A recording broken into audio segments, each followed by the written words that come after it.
warahmatullahi wabarakatuh. Waalaikumsalam warahmatullahi wabarakatuh. Alhamdulillah, alhamdulillahirabbil alamin, wassalatu wassalamu ala asyrofil anbiya'i wal mursalin wa ala alihi wa sahbihi rasulillah ajmain.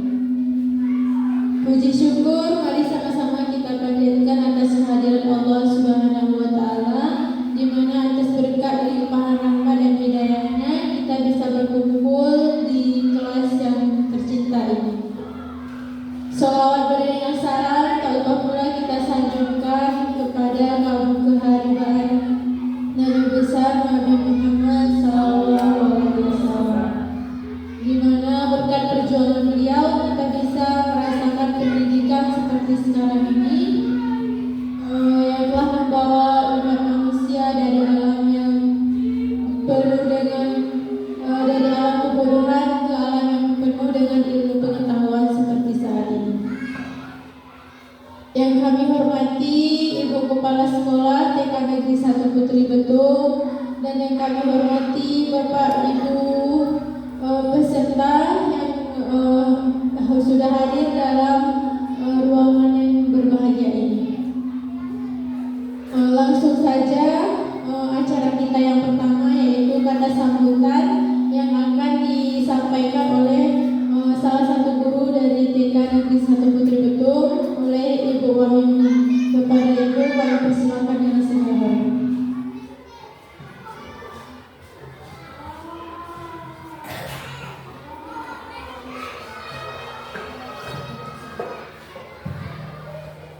Terima kasih atas kesempatan yang diberikan kepada saya. Assalamualaikum warahmatullahi wabarakatuh.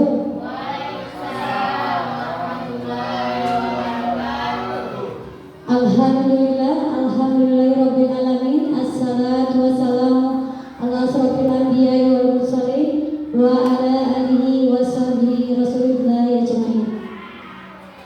Pertama-tama dan yang paling utama sekali, marilah kita panjatkan puja, puji, serta syukur oleh kehadiran Allah Subhanahu wa taala, yang mana oleh Allah telah memberikan kesempatan kepada kita umur rezeki yang panjang sehingga kita dapat berkumpul di ruangan yang sederhana ini. Tidak lupa pula sholawat beserta salam marilah sama-sama kita sanjungkan kepada roh arwah junjungan kita, yakni Nabi besar Muhammad Sallallahu Alaihi Wasallam, yang telah membawa kita dan memberi nikmat kepada kita sehingga kita dapat merasakan keindahan yang kita rasakan seperti sekarang ini. Yang saya hormati Ibu Kepala TK Negeri 1 Putri Betung, yang saya hormati Bapak Ibu guru yang berkesempatan hadir pada kesempatan yang berbahagia ini. Ada sedikit yang ingin saya sampaikan. Terima kasih kami ucapkan kepada Ibu Jumlatul Aini sebagai calon guru penggerak angkatan ke-11, yang mana dengan adanya calon guru penggerak di TK Negeri 1 Putri Betung ini dapat memberikan motivasi dan wawasan kepada kita semua.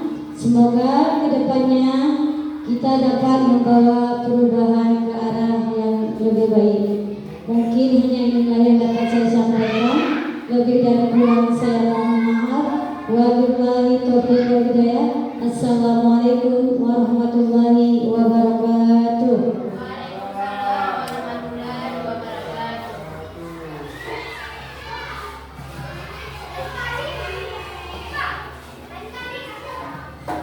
Terima kasih kami ucapkan kepada Ibu Wahyuni selalu memberikan kata sambutan pada hari ini. Selanjutnya langsung saja ke acara inti, yaitu pemaparan materi tentang diseminasi budaya positif oleh Ibu Jumlatul Aini selaku calon guru penggerak angkatan ke-11 dari TK Negeri 1 Putri Betung. Kepada Ibu kami persilakan dengan segala hormat.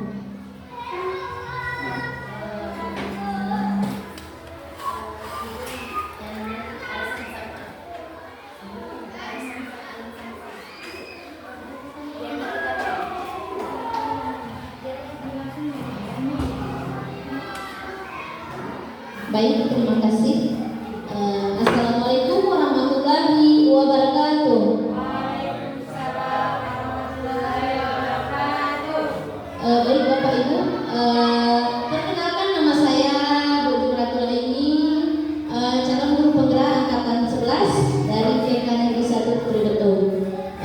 Bapak Ibu, hari ini saya ingin memaparkan sebuah materi yang kami pelajari di pelatihan guru penggerak angkatan 11, yaitu diseminasi budaya positif. Perkenalkan ya Bapak Ibu,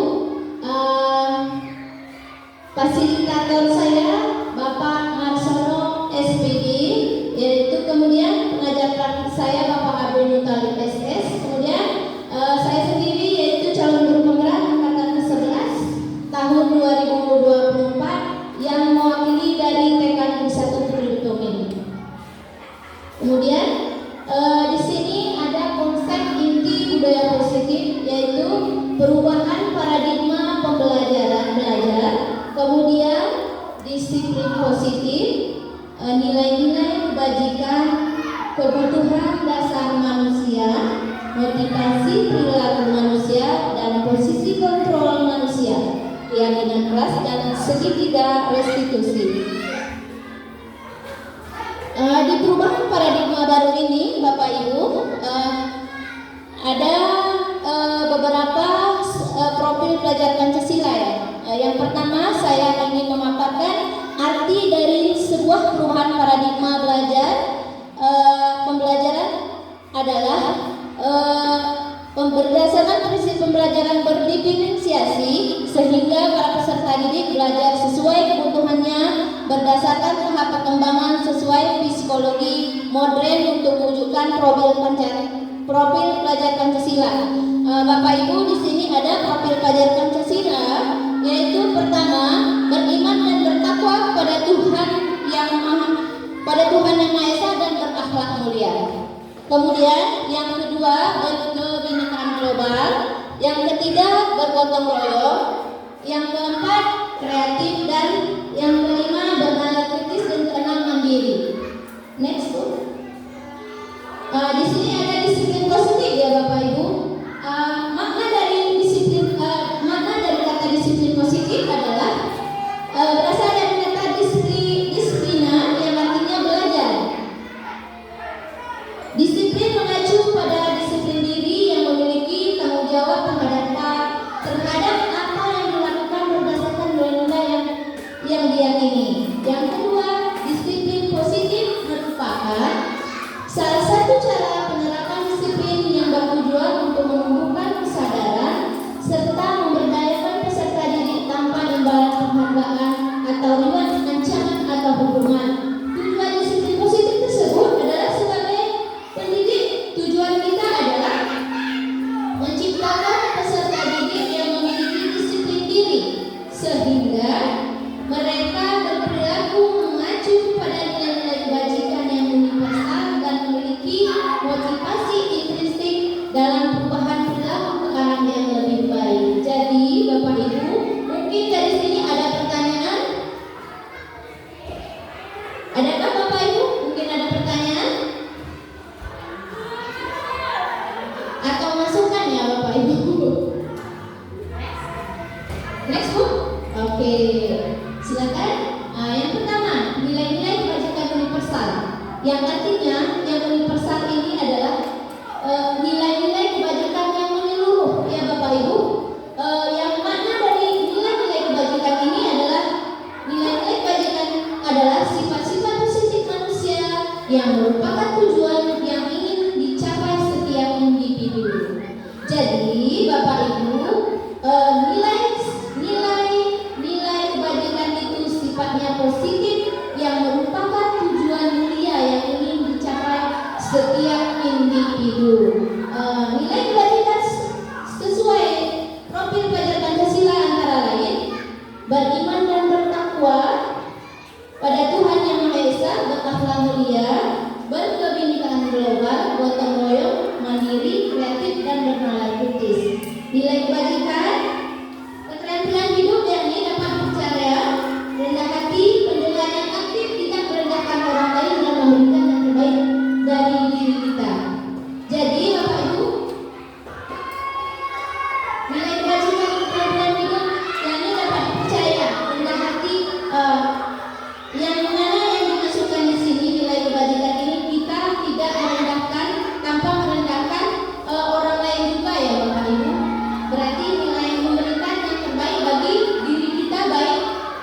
diri kita dan orang lain. Next book. Di sini ada budaya positif ya Bapak Ibu yang akan kita terapkan di sekolah kita. Di mana budaya positif ini kita harus menerapkan di sekolah kita ini, baik di sekolah maupun di rumah. Kemudian kedua, teori motivasi, hukuman dan penghargaan. Yang pertama, teori motivasi menurut Dan Gosler dalam bukunya Restorative School Discipline. Yang pertama, untuk menghindari ketidaknyamanan atau hukuman. Kira-kira pertanyaan mana yang kita pilih nih Pak, Bapak Ibu? Yang kedua, untuk mendapatkan imbalan atau penghargaan dari orang lain.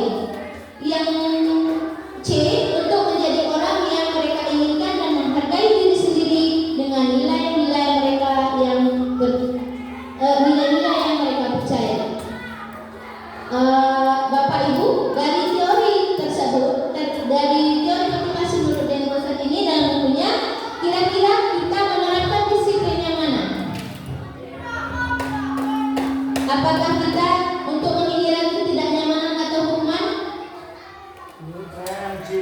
Yang C Pak ya, untuk menjadi orang yang mereka inginkan dan menghargai diri sendiri dengan nilai-nilai yang mereka percaya. Ya, bagus Pak. Kemudian sebenarnya ini semua bagus, tapi kita nilai apa yang kita terapkan ketika ada kegiatan, maksudnya kegiatan-kegiatan atau masalah yang ada di sekitar kita. Yang kedua, bila di sekolah Anda tidak ada peraturan yang mengharuskan guru datang tepat waktu dan tidak ada surat teguran bagi guru yang datang terlambat dan tidak ada atasan yang memuji Anda, apakah Anda tetap datang tepat waktu untuk mengajar murid-murid Anda? Dan jelaskan alasan Anda. Yang ketiga, menurut Anda, dari ketiga jenis motivasi tadi, motivasi manakah yang saat ini paling banyak mendasari perilaku murid-murid Anda di sekolah? Jelaskan. Jadi, menurut kita ya Bapak Ibu, dari ketiga jenis motivasi tersebut, ini ada motivasi ya Bapak Ibu. Motivasi yang manakah saat ini yang paling banyak yang mendasari perilaku murid-murid kita di sekolah ini? Dari ketiga motivasi, ya Bu. Kalau menurut saya sendiri itu yang B. Oh yang B ya. Mendapatkan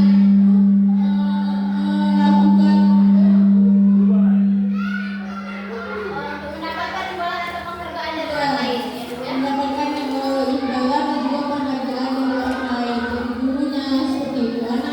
Anak itu senang dia kalau misalnya diberi tepuk tangan seperti itu. Maka dia akan terus melakukan disiplin-disiplin positif ini Mas. Baik, terima kasih ya. Sangat bagus penjelasan dari Ibu Zulaiha.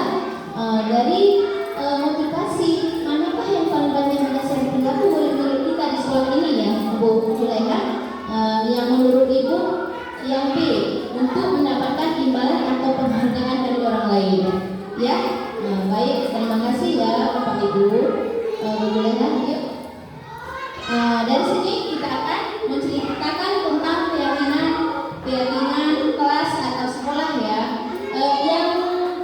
Mengapa keyakinan kelas atau sekolah? Mengapa tidak peraturan kelas atau sekolah saja? Bapak Ibu, sebelum kita lanjut ya, coba Ibu, mungkin ada masukan dari Bapak Ibu, silakan Ibu. Mengapa keyakinan kelas atau sekolah? Mengapa tidak peraturan kelas atau sekolah saja? Kenapa ya Bapak Ibu?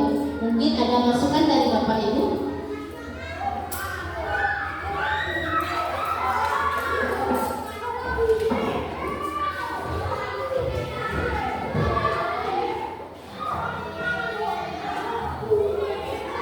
Gimana Bu?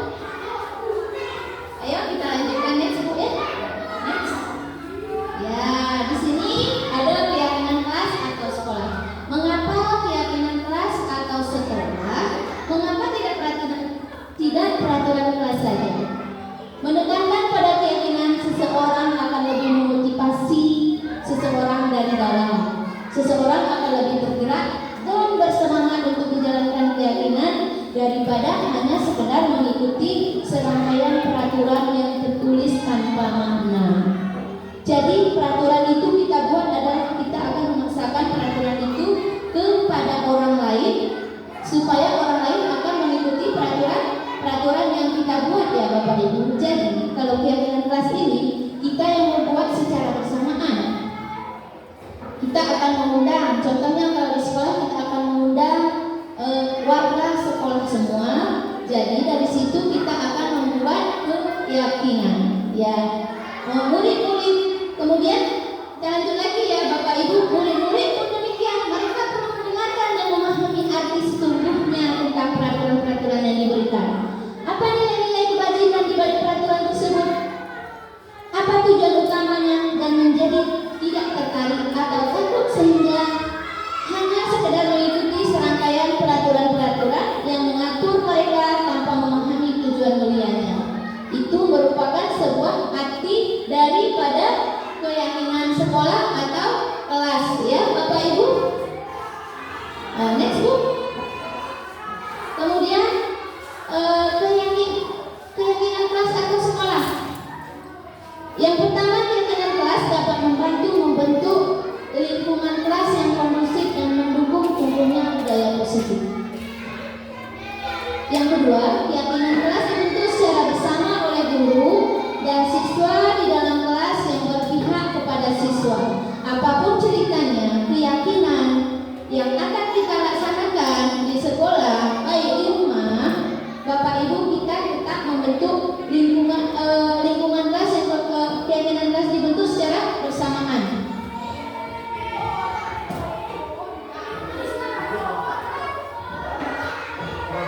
Secara bersamaan ya Bapak Ibu.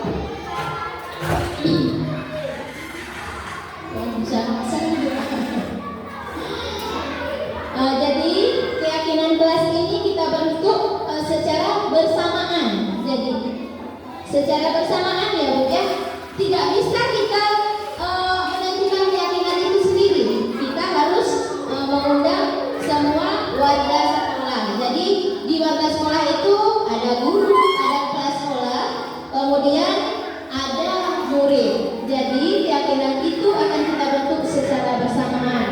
Yang ketiga, keyakinan kelas berisi kesepakatan yang diyakini untuk membantu guru dan siswa bekerjasama membentuk kegiatan belajar mengajar yang efektif. Tujuan kita untuk membentuk keyakinan kelas ini agar kegiatan belajar mengajar kita menjadi lebih efektif. Yang keempat, tujuan dibuatnya keyakinan kelas adalah untuk menumbuhkan nilai-nilai positif yang menjadi budaya positif bagi kelas dan sekolah kita. Jadi dari keyakinan ini akan tumbuh menjadi budaya kita. Jadi dari keyakinan ini kita akan menumbuhkan sebuah keyakinan ini akan menjadi budaya sekolah. Jadi anak-anak dan guru dan warga sekolah akan terbiasa dan menjadi budaya positif bagi kelas dan sekolah kita. Next Bu.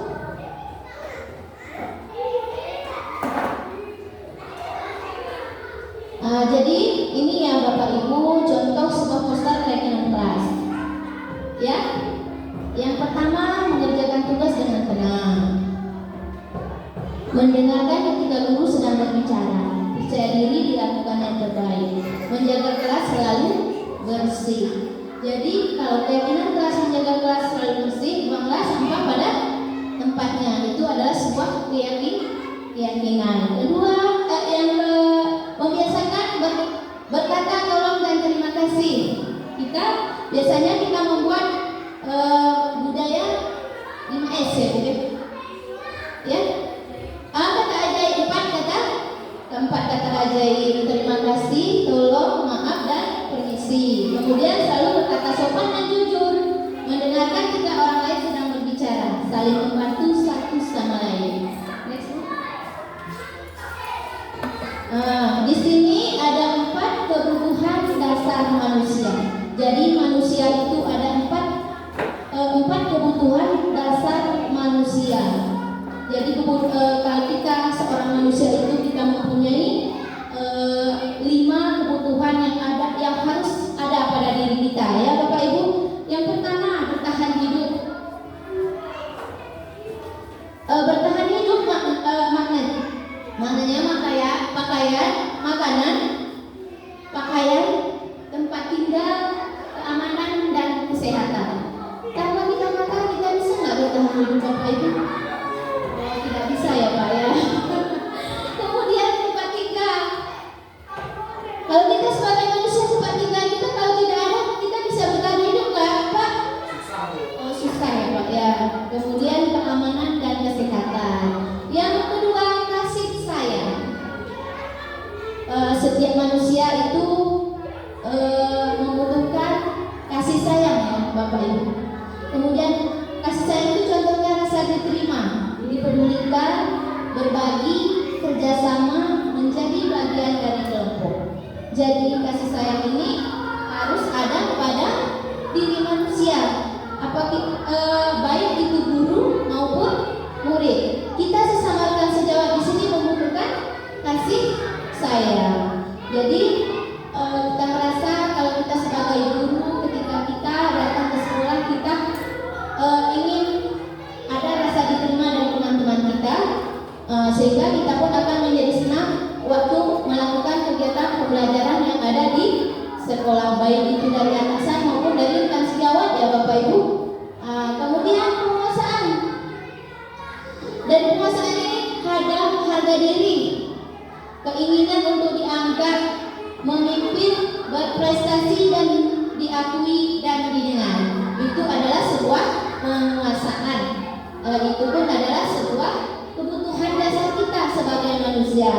Yang keempat, kebebasan. Di kebebasan ini tercantum mandiri, memiliki pilihan, mencoba hal baru, mampu mengendalikan arah dirinya. Jadi di kebutuhan dasar kita sebagai manusia itu adalah ada kebebasan memilih apa yang kita inginkan. Dalam arti kebebasan memilih apa yang kita inginkan itu sesuai dengan apa yang terbaik ke depannya. Kemudian kesenangan. Kita pergi ke sekolah atau anak pergi ke sekolah itu dia ingin ada sebuah kebutuhan dasar yang dia ingin capai ya Bapak Ibu. Di sini ada kesenangan, bermain humor, antusiasme dan tertawa. Ini semua yang 5 ini adalah sebuah kebutuhan dasar manusia yang ada pada diri manusia. Jadi ini kemudian yang keempat, kebutuhan dasar manusia. Di sini tadi kita sudah bercerita tentang kebutuhan dasar manusia tadi ya Bapak Ibu. Yang pertama bertahan hidup, kemudian kasih dan rasa diterima, kemudian penguasaan, kesenangan dan kebebasan. Di sini ada sebuah pertanyaan romantik di mana dari cerita ini Ibu Ambar, guru wali kelas 2A di SD Pikahati, sedang bingung menghadapi ulah salah satu murid di kelasnya, Doni. Berapa anak di kelas 2A yang telah datang padanya dan mengeluhkan Doni seringkali meminta bekal makan siang mereka dengan paksa. Jika Anda menghadapi situasi seperti ini, Ibu Ambar, apa yang akan Anda lakukan? Menurut Anda, kira-kira apa alasan Doni melakukan hal itu? Jadi dari pertanyaan romantik tersebut, Bapak Ibu ingin kita akan menentukan sebuah kebutuhan dasar apa yang ingin dicapai Doni di sini. Kebutuhan dasar apa? Ya Pak? Pendekatan Bu. Oh, pendekatan ya Pak ya. Berarti masuk ke kasih dan rasa diterima. Ya Pak ya.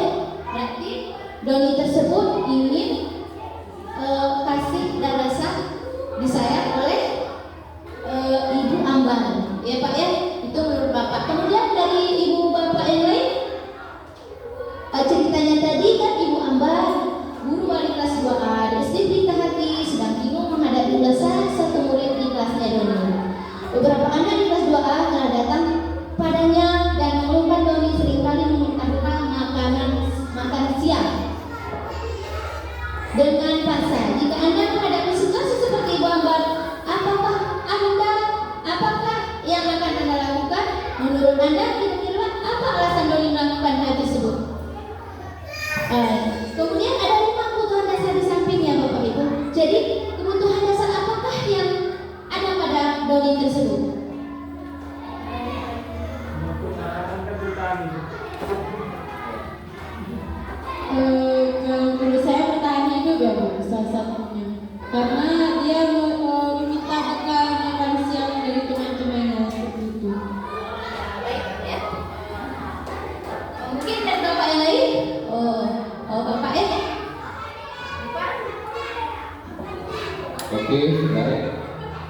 Menurut saya bukan.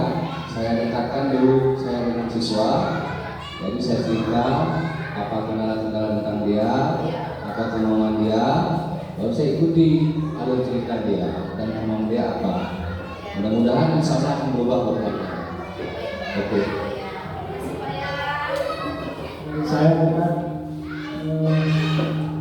dia pendapat saya satu dari kasih sayang, mungkin karena rumahnya perhatian dari orang tuanya kurang kepada rasa Doni, dan karena manusia ini kan yang Pak tadi apa bertahan itu tadi kan kurang apa makanan itu satu berarti kasih sayang sama bertahan itu tadi dalam.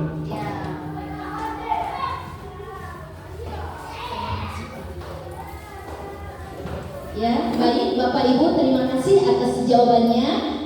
Di sini ya Bapak Ibu, semua jawabannya bagus dan luar biasa. Tepuk tangan dulu untuk Bapak dan Ibu.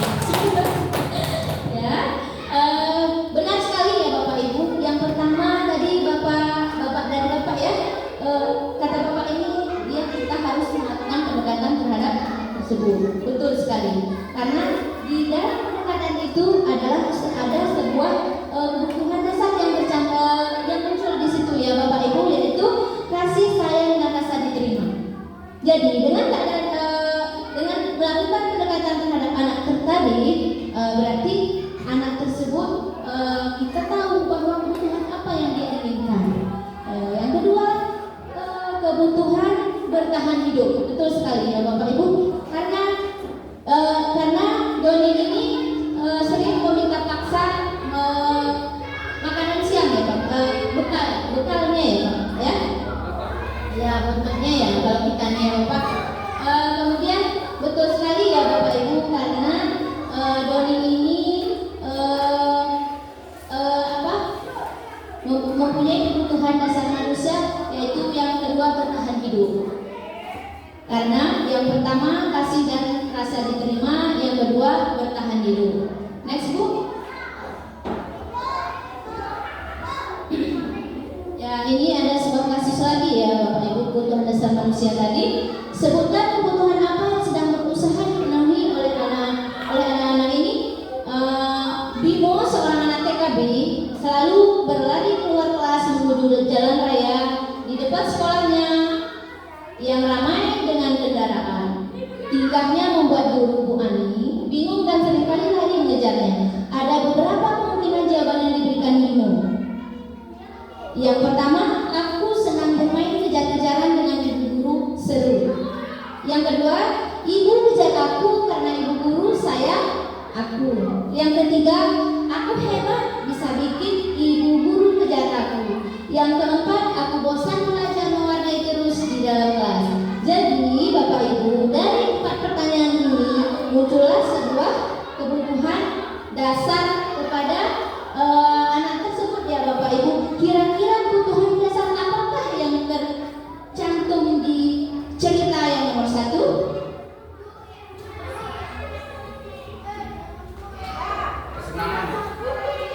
Ya, kesenangan ya Pak. Aku senang bermain kejar-kejaran dengan ibu guru seru. Betul, luar biasa, mantap Pak. Itu memang adalah sebuah kebutuhan dasar kesenangan. Yang kedua, ibu kejar aku karena ibu guru sayang aku.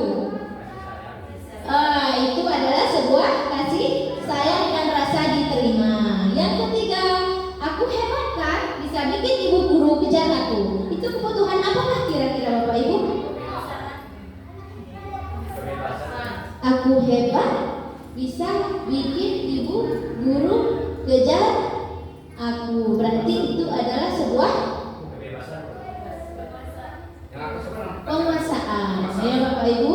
Karena aku hebat bisa bikin ibu kejar aku. Yang keempat, aku bosan belajar mewarnai terus di dalam kelas. Itu adalah sebuah kebebasan. Baik, terima kasih Bapak Ibu. Next.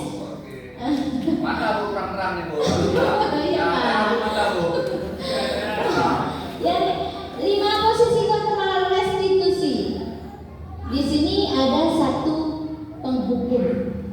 Kemudian yang kedua membuat rasa bersalah. sebagai teman. Guru itu adalah sebuah posisi kontrol restitusi ya Bapak Ibu. Yang keempat pemantau, yang kelima manajer.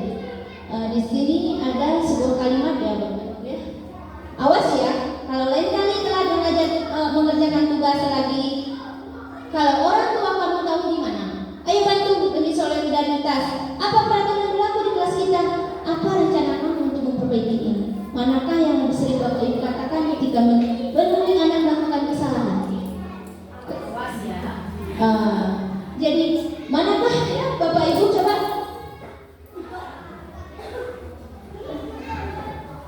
Baik, terima kasih atas kesempatan yang diberikan. Yang kita sering temukan dalam keadaan sehari-hari, yang pertama Ibu, awas ya, kalau lain kali lalu mengerjakan tugas, pasti kita akan memberikan peringatan atau sedikit ancaman kepada anak-anak. Kalau contohnya seperti membuang sampah kan, tidak bertempat, pasti kita abang-abang, kemana seharusnya sampah itu kita letakkan? Awas ya kalau tidak meletakkan di tempatnya. Ya, terima kasih. Terima kasih ya Bu atas jawabannya.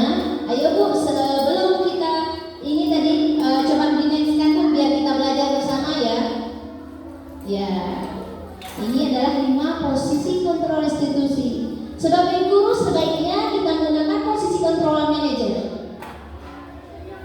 Sebab jika berperan sebagai manajer, guru dapat berbuat sesuatu bersama murid, memberikan kesempatan kepada murid untuk bertanggung jawab atas perilaku dan mendukung murid agar dapat menemukan solusi.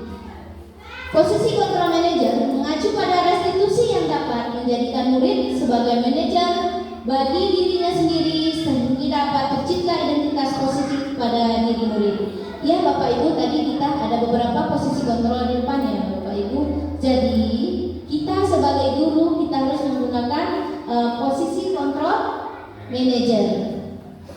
Karena di manajer ini kita bisa berperan sebagai manajer.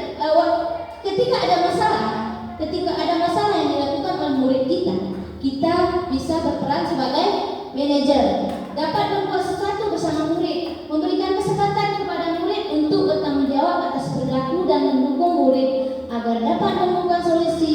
Posisi kontrol manajer mengacu pada restitusi yang dapat menjadikan murid sebagai manajer bagi dirinya sendiri juga, dan sehingga dapat tercipta identitas positif pada diri murid tersebut. Bapak Ibu, ada di sini sebuah video, cuplikan video. Kita akan bersama-sama melihatnya, kemudian kita akan menunjukkan video tersebut.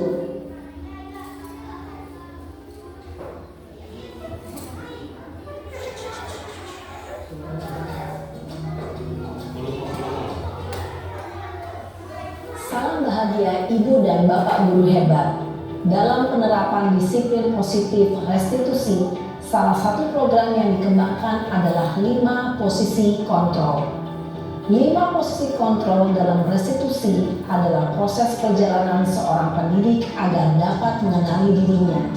Pada video kali ini, kita akan membahas tentang 5 posisi kontrol yang dikembangkan oleh Diane Dawson dan contoh penerapannya.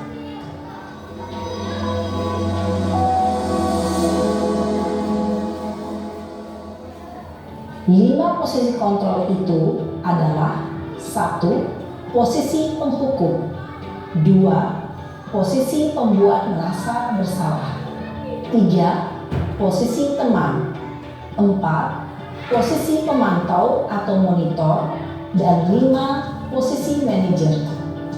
Untuk lebih memahami kelima posisi tersebut, mari kita saksikan kasus Naren yang terlambat hadir 20 menit di sekolah dan melihat bagaimana kelima posisi kontrol dalam menghadapi masalah tersebut.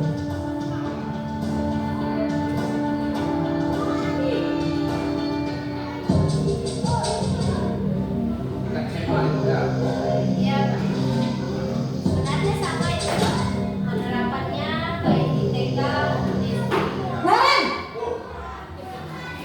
Sini kamu! itu adalah posisi Selamat pagi Bu. Selalu terlambat.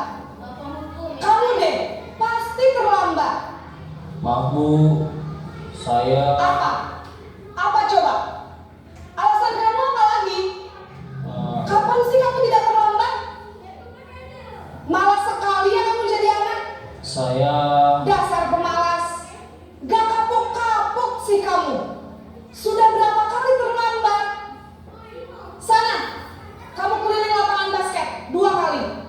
Kenapa saya harus keliling lapangan basket, Bu? Kenapa? Kamu melawan ibu? Berani-beraninya jawab. Sudah terlambat, masih berani jawab pula. Sekarang, keliling lapangan basket 5 kali sekalian. Biar kapok. Cepat. Pergi sana ke lapangan basket.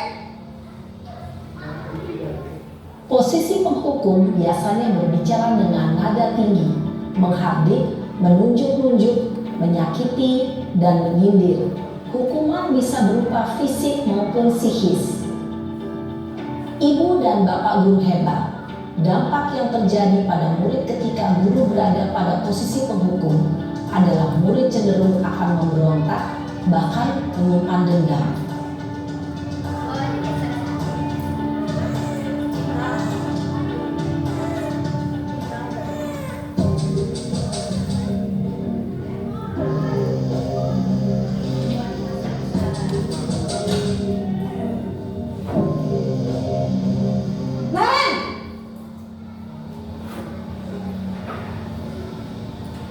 Selamat pagi, Bu.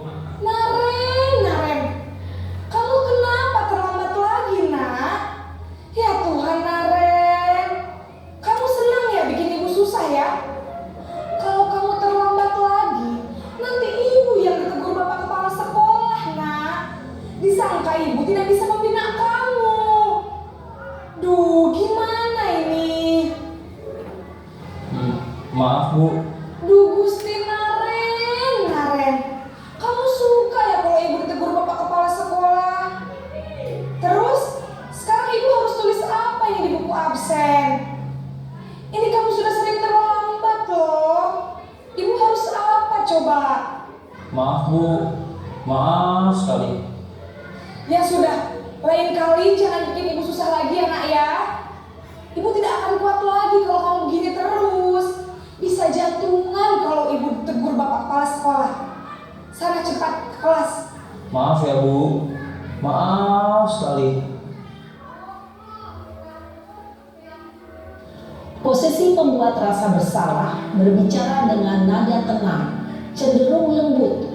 Namun kata-kata yang diutarakan membuat murid merasa menjadi orang yang gagal, memandang buruk dirinya sendiri, merasa tidak berharga, dan tidak sanggup membahagiakan orang lain. Ketika guru mengambil posisi pembuat rasa bersalah, murid akan menganggap dirinya yang bersalah dan ia akan menyimpan emosi negatif tersebut di dalam dirinya.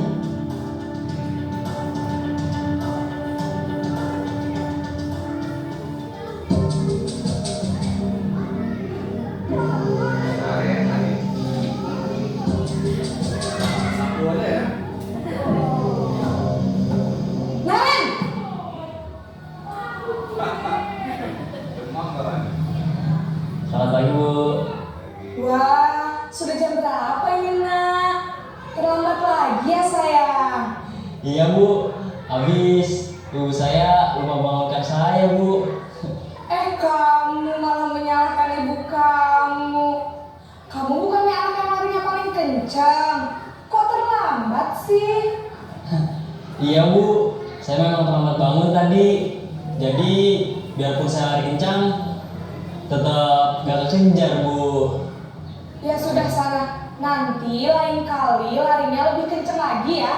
Biar gak terlambat lagi. Bikin seneng ibu. Demi ibu. Bisa kan?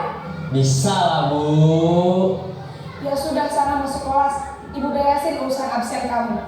Kamu ini ada-ada saja. Dalam posisi teman, guru berbicara dengan nada suara ramah, akrab, cenderung bersenda gurau untuk menjaga suasana tetap santai. Murid akan merasa senang, aman, dan akrab dengan guru. Identitas yang tercipta adalah identitas sukses atau berhasil. Namun, perlu diingat, karena ini masih dorongan eksternal, maka ada faktor ketergantungan dari murid kepada orang tertentu. Di sini guru absennya, sehingga di lain waktu murid bisa berperilaku baik, namun hanya kepada orang-orang tertentu saja.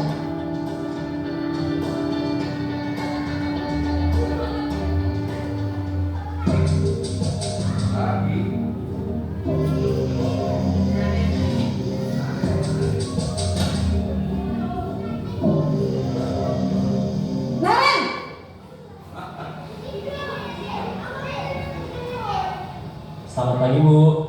Naren, apa peraturan sekolah kita tentang jam berapa kita harus masuk sekolah, nak? Kita harus di sekolah jam 7, Bu. Iya betul, sekarang sudah jam 7.20. Naren sudah tahu konsekuensinya jika terlambat hadir? Paham, Bu. Saya harus tinggal kelas pas jam istirahat selama 20 menit. Iya benar, konsekuensinya demikian. Jadi nanti jam 9.30 pas istirahat, kamu harus tinggal di kelas, kerjakan tugas tambahan untuk ketertinggalan kamu, ya? Baik, Bu. Posisi pemantau mengandalkan penghitungan atau data untuk mengontrol murid.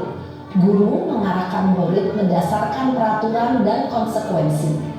Seorang pemantau menunjukkan bahasa tubuh dan ekspresi wajah yang datar dan cenderung formal.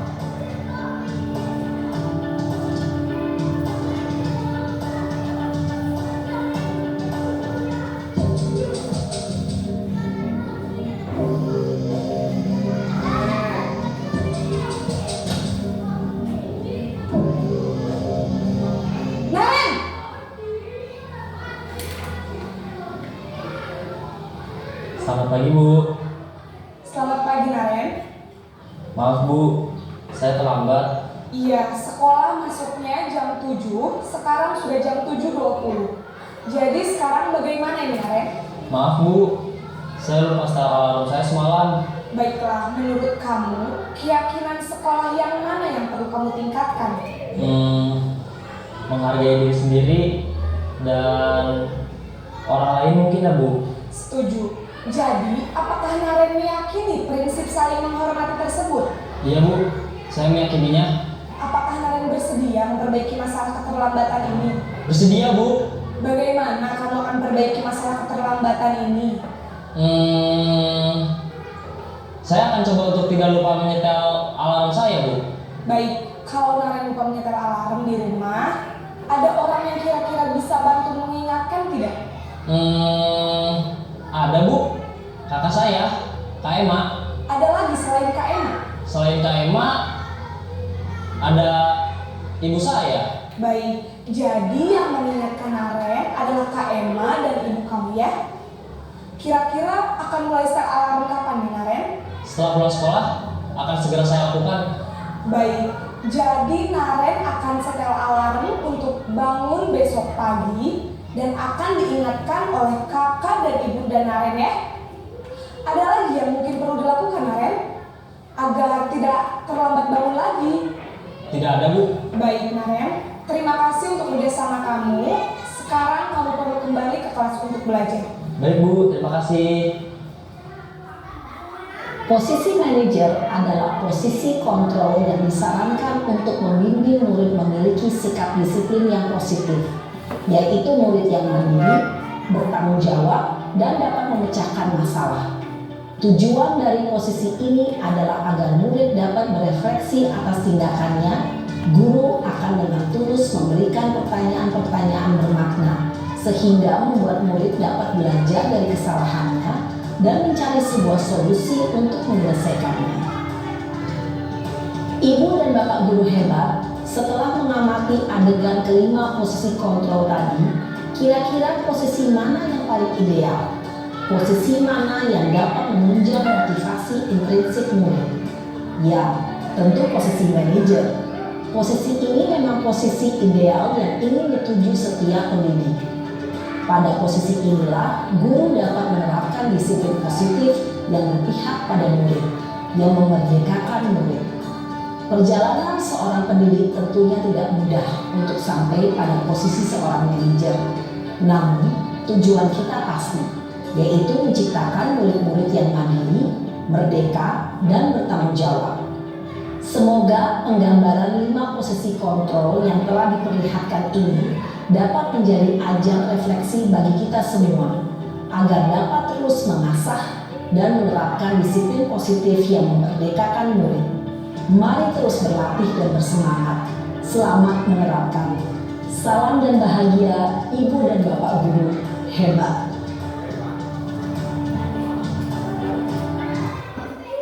Baik Bapak Ibu, kita telah menonton ya dari video Ada 5 posisi kontrol yang kita gunakan sebagai seorang pendidik. Di mana di posisi kontrol tersebut ada posisi penghukum, yang kedua posisi pembuat merasa bersalah, yang ketiga posisi teman, yang keempat pemantau, dan kelima manajer. Dari cuplikan video tersebut, jadi kita telah menonton dan ibu tersebut telah menjelaskan adalah posisi kontrol yang kita gunakan yang terbaik adalah posisi manajer. Ya Bapak Ibu, baik, next Bu. Apa yang dimaksud dari hukuman atau konsekuensi dan restitusi? Mungkin sebelum kita lanjut, Bapak Ibu mungkin ada masukan atau tambahan? Apakah yang dimaksud dari hukuman, konsekuensi, dan restitusi? Kira-kira apa ya Bapak yang dimaksud dengan hukuman?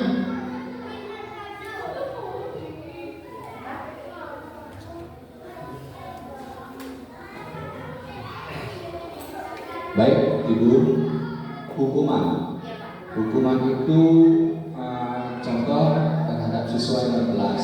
Dia piket, cuma tidak mengerjakan tugas piketnya Bu. Piket apalagi macam angkat kursi, yang perempuan bersihkan sampah, dan lagi dengan siswa yang perempuan atau surat bunga. Ya saya marah, saya kasih hukuman. Oh iya Pak, baik Pak. Oke, ya.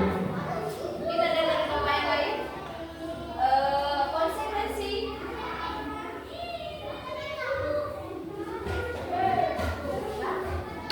Ada dari Bapak yang lain.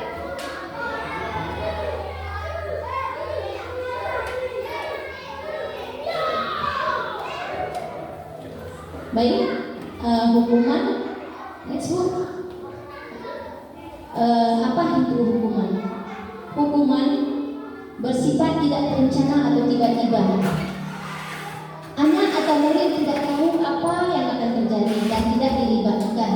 Hukuman bersifat satu arah.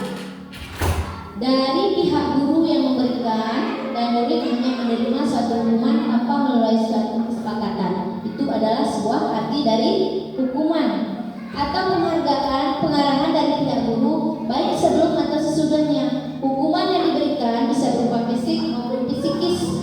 Murid atau anak disakiti oleh satu perbuatan atau kata-kata. Betul sekali yang dibilang oleh Pak Sambu tadi ya. Karena hukuman itu adalah tidak terencana, tiba-tiba. Contohnya seperti yang Bapak bilang tadi, ketika murid tidak mau membuang sampah pada tempatnya, kemudian Bapak tadi memberikan hukuman. Karena hukuman itu adalah sifatnya satu arah, bukan dua arah. Kemudian itu adalah sebuah arti dari hukuman. Next Bu. Kemudian apa itu konsekuensi? Konsekuensi adalah sudah terencana atau sudah disepakati, sudah dibahas dan disetujui oleh murid dan guru. Umumnya bentuk-bentuk konsekuensi dibuat oleh pihak guru atau sekolah dan murid sudah mengetahui sebelumnya konsekuensi yang akan diterima bila ada pelanggaran. Jadi konsekuensi ini adalah sifatnya dua arah ya Bapak Ibu, ada murid dan ada guru. Bentuk konsekuensi dalam sudah mengetahui sebelumnya, anak-anak tersebut sudah mengetahui kalau kita melanggar dari suatu kesepakatan tersebut, maka ada konsekuensinya. Apa konsekuensinya kalau kita tidak membuang sampah pada tempatnya? Contohnya, apa kira-kira Bapak Ibu? Contohnya, kira-kira murid kita kalau tidak membuang sampah pada tempatnya, konsekuensinya apa yang kita buat? Karena itu sebuah kesepakatan antara guru dan murid. Sudah kita sepakati terlebih dahulu, maka terjadi konsekuensi. Kemudian konsekuensi biasanya diberikan berdasarkan satu data yang umum, dapat diukur misalnya setelah 3 kali tugas yang tidak diselesaikan pada batas waktu yang diberikan, atau murid melakukan kegiatan di luar kegiatan pembelajaran, misalnya mengobrol, maka murid tersebut akan kehilangan waktu bermain karena anak-anak tersebut pada kegiatan melaksanakan kegiatan di kelas, dia mengobrol. Konsekuensinya apa? Dia terlambat keluar. Maka anak tersebut akan kehilangan waktu bermain di luar dan harus menyelesaikan tugas karena ketertinggalannya. Peraturan dan konsekuensi yang diikuti ini sudah diketahui sebelumnya oleh murid tersebut. Kita menjelaskan kepada murid tersebut bahwa kalau anak-anak tidak menyelesaikan tugasnya dengan tepat waktu, maka anak-anak tersebut akan tinggal di kelas. Peraturan dan konsekuensi ini sudah diketahui dan sebelumnya oleh murid. Sikap guru di sini senantiasa memonitor murid. Next, Bu. Kemudian hukuman dan konsekuensi dan restitusi. Apa itu restitusi? Restitusi adalah proses menciptakan kondisi bagi murid untuk memperbaiki kesalahan mereka sehingga mereka bisa kembali pada kelompok mereka. Dengan karakter yang lebih kuat, Gostan 2004, restitusi juga merupakan proses kolaboratif yang mengajarkan murid untuk mencari solusi untuk masalah mereka dan membantu murid berpikir tentang orang seperti apa yang mereka inginkan dan bagaimana mereka harus memperlakukan orang lain. Itu adalah arti dari restitusi. Next, Bu. Di sini ada segitiga restitusi ya Bapak Ibu. Kita dalam mengatasi masalah anak baik di sekolah maupun di rumah, kita bisa menerapkan segitiga restitusi. Segitiga restitusi ini adalah suatu proses dialog yang dijalankan oleh guru atau orang tua agar dapat menghasilkan murid yang mandiri dan bertanggung jawab. Ini adalah sebuah restitusi.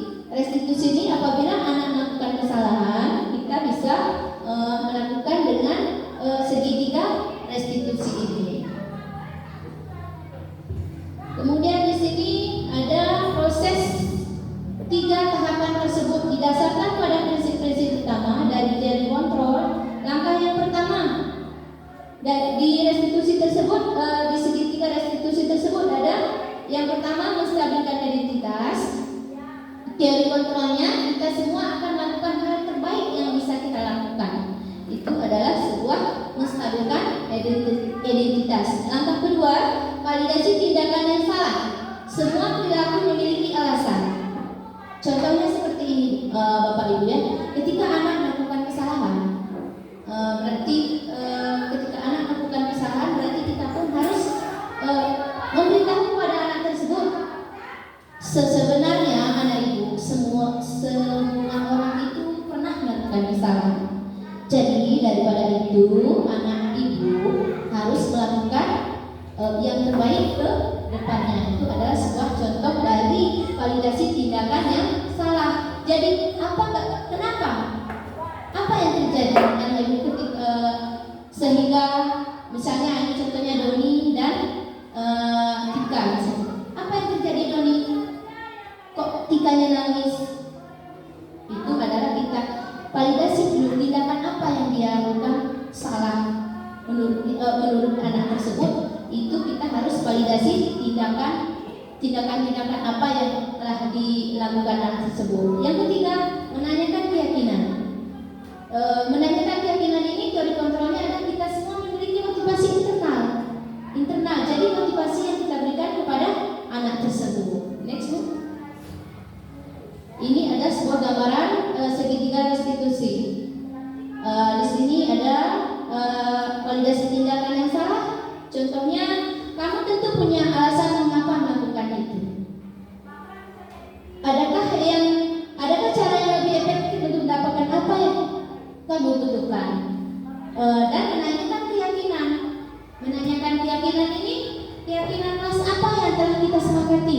Jadi keyakinan ini sudah kita sepakati bersama anak-anak kita yang ada di kelas tersebut. Kita menempelkan ke dinding. Kita menempelkan ke dinding itu apa keyakinan yang akan kita sepakati untuk bersama murid kita supaya menciptakan lingkungan belajar yang lebih efektif.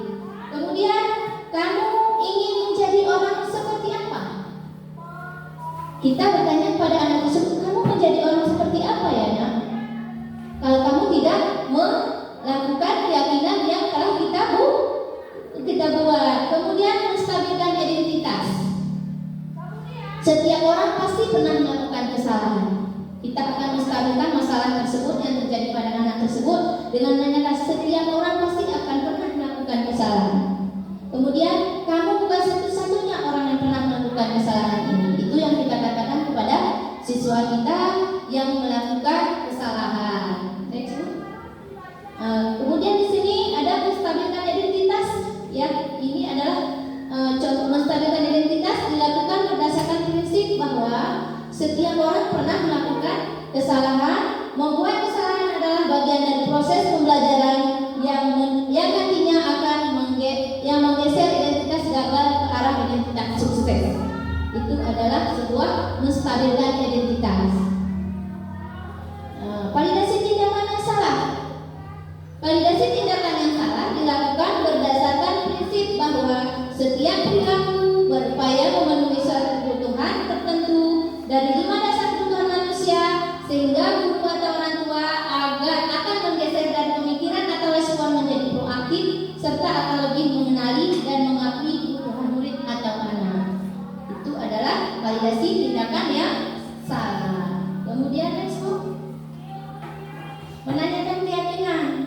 Menanyakan keyakinan dilakukan dengan memberikan pertanyaan bermakna kepada murid atau anak untuk memunculkan motivasi secara intrinsik sehingga mampu mengaitkan keyakinan dengan tindakan yang salah. Jadi Bapak Ibu, kita menanyakan keyakinan yang telah kita buat bersama sehingga anak tersebut mampu mengaitkan keyakinan dengan tindakan yang salah yang dia lakukan. Itu adalah menanyakan keyakinan. Kemudian disebut terima kasih. Mungkin itu saja ya Bapak Ibu yang dapat saya sampaikan pada hari ini.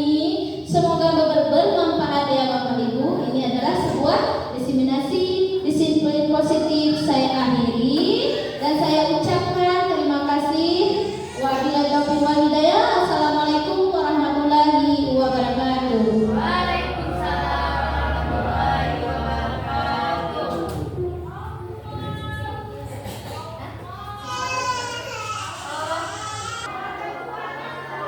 Yang saya tanyakan tentang hukum Mandalia, posisi kontrol restitusi.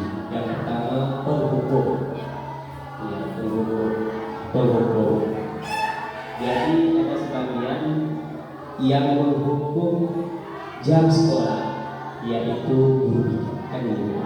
Ternyata bukan guru PJ. Ini banyak hal-hal yang tidak baik terjadi ketika kita di sekolah. Yang menghukum seharusnya ada guru PJ.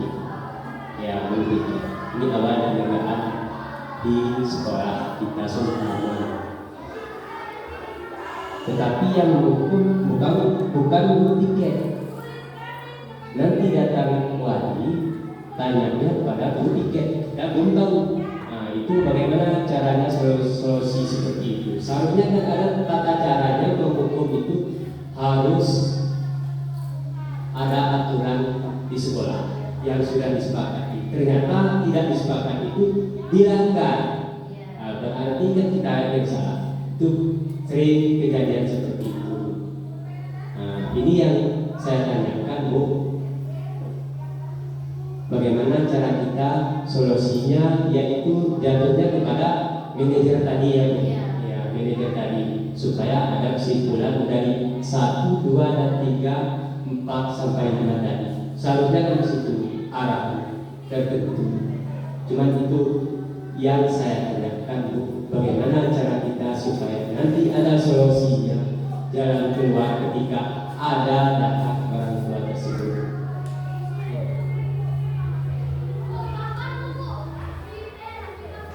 Baik Pak, sedikit untuk menjawab dari pertanyaan Pak Sabirin ya Pak ya. Jadi pertanyaan Bapak tadi, bagaimana solusinya ketika kita menghukum siswa ya Pak ya, menghukum siswa, sedangkan kita bukan guru piket ya. Ternyata yang menghukum tadi bukan guru piket ya Pak, bukan guru piket pada hari itu ya.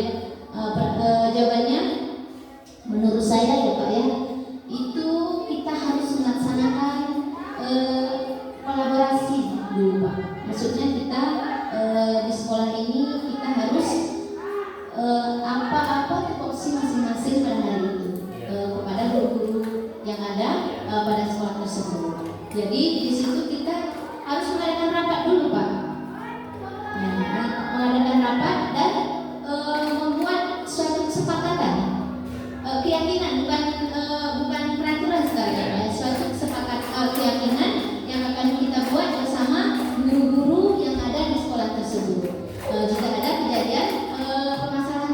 Jadi setiap yang piket itu harus bertanggung jawab apa yang akan tanggung jawab kita pada hari kita piket tersebut. Itu mungkin itu saja ya Pak yang penjelasan dari saya. Kira-kira ibu yang lain mungkin ada masukan dari ibu yang lain? Pak mungkin udah pas nggak Pak? Karena kita di sini kan orangnya bermacam-macam. Jadi dalam kegiatan ini kita membuat sebuah keyakinan itu dengan cara berkolaborasi antara guru-guru yang ada di sekolah tersebut.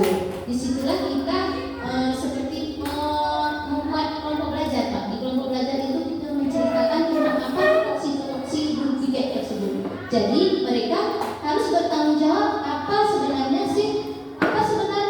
tupoksi guru piket tersebut. Mungkin itu saja ya Pak ya. Mungkin ada dari Bapak yang lain, ada pertanyaan yang lain Pak?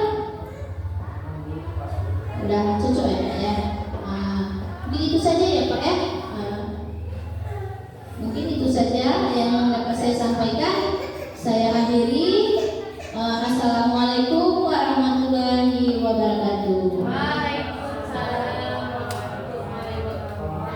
Baik, saya kembalikan kepada Ibu